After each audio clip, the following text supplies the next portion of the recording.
હું આજે આલુ મટરની સેન્ડવિચ બનાવવાની છું. તો એના માટે મેં અહીંયા 2 લીલા મરચાં લીધા છે. આ ગ્રીન ચટણી બનાવવામાં મેં 2 લીલા મરચાં, આ છે લસણ અને આદું થોડું ટીચીને લીધું છે. ખૂબ વધારે કોથમીર, જે આટલી બધી કોથમીરથી આપણે બનાવીશું ગ્રીન ચટણી. આ સિંગદાણા, 1 ચમચી ધાણા જીરું, અડધી ચમચી આખું જીરું, મીઠું, અડધી ચમચી જેટલી ખાંડ.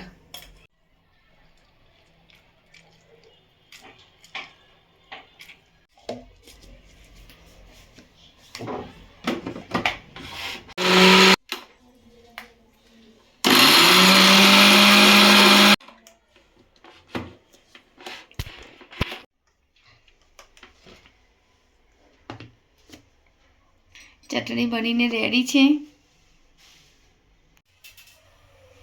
તેલ મૂક્યું છે મેં, એમાં 1 ચમચી રાઈ નાખી છે, 1 ચમચી જીરું નાખું છું, થોડી હિંગ નાખીશ.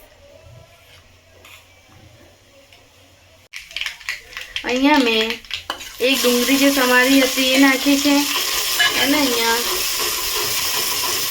શેકી લેવાની.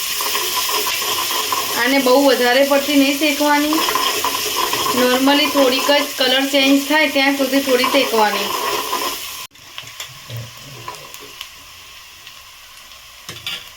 અહીંયા મારી ડુંગળી સતરાઈ જાય છે એટલે હવે હું એમાં મસાલા કરી દઈશ. હું અહીંયા અડધી ચમચી હળદર લીધી છે, 1 ચમચી મરચું લીધું છે,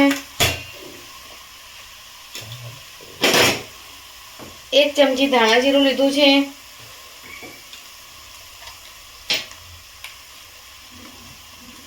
અને અડધી ચમચી જેટલું મેં મીઠું લીધું છે.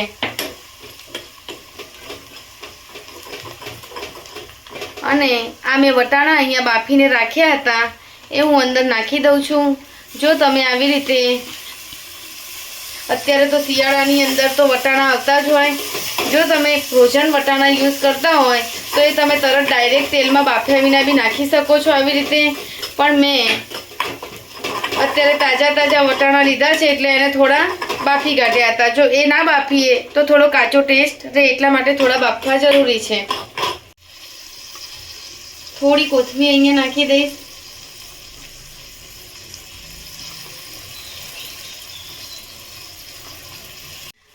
સેન્ડવિચ માટેનું જે બેટર મેં બનાવ્યું હતું એ રેડી છે. એ હવે આપણે આ બટેકા જે બાફીને મેં રાખ્યા હતા ઓલરેડી, એની અંદર હું આ નાખી દઈશ.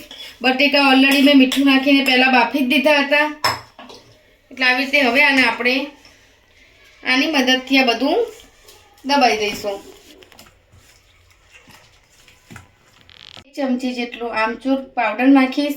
આમચૂર પાવડર મેં 1 ચમચી નાખ્યો હતો અને એની અંદર આમાં તમે થોડું લીંબુ બી નાખી શકો છો, પણ અહીંયા લીંબુના લીધે થોડું ઢીલું થઈ જાય એટલે મેં આમચૂર પાવડર 1 ચમચી અને 1 ચમચી મેં ચાટ મસાલો લીધો છે.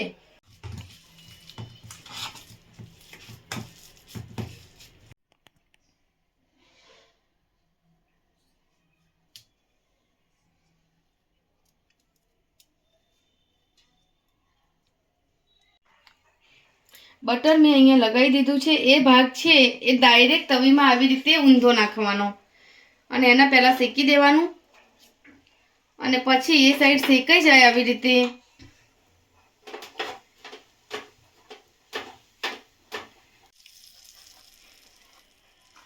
નીચે ચડી ગયું છે એટલે હું અહીંયા ઉપરની સાઈડ બી બટર લગાવી દઉં. એકદમ ક્રિસ્પી થઈ ગઈ છે.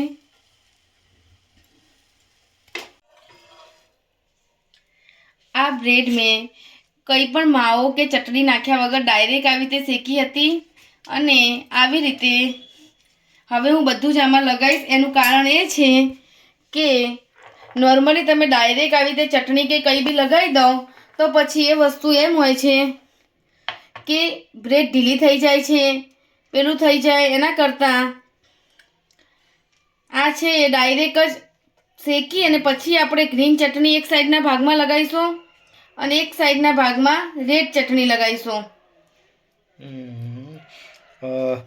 બ્રેડ એકદમ ક્રિસ્પી રહે નહીં આનાથી આવડતી એકવાર શેકી લેવાથી?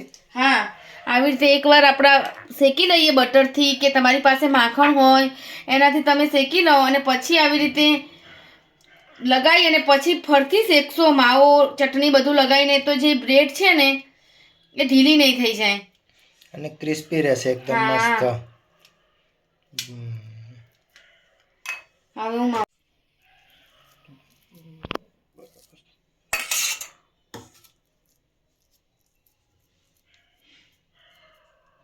મારા બાબાને ચીઝવાળી સેન્ડવિચ બહુ પસંદ છે, એટલે હું અહીંયા ચીઝ નાખું છું, જેનાથી એને બહુ જ ભાવશે અને ખુશ થઈ જશે. આ મેં ચીઝ ઉપર બધી લગાવી દીધી છે. હવે આ જે ભાગ હતો બ્રેડનો એ હું ઉપરની બાજુ આવી રીતે દબાવી દઈશ અને પછી આને હું આવી રીતે તવી ઉપર બટર લગાવી અને આને શેકાવા દઈશ. ધીમા ગેસ ઉપર શેકાવા દેવાનું. પછી આના ઉપર હું આવી રીતે ડીશ મૂકીશ અને એમાં કોઈ વજનદાર વસ્તુ મૂકીને આવી રીતે દબાવી દઈશ, એટલે ધીમા તાપ ઉપર આ મસ્ત રીતે શેકાશે. આ આપણે ચેક કરી લઈશું. એક સાઈડ શેકાઈ ગઈ છે થોડી. હવે આને બીજી સાઈડ બી આવી રીતે જ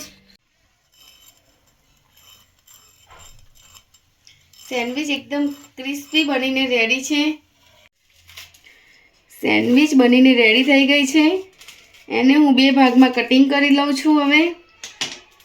અને તમે દેખી શકો છો કે સેન્ડવિચ કેટલી મસ્ત ક્રિસ્પી અને મસ્ત બની છે.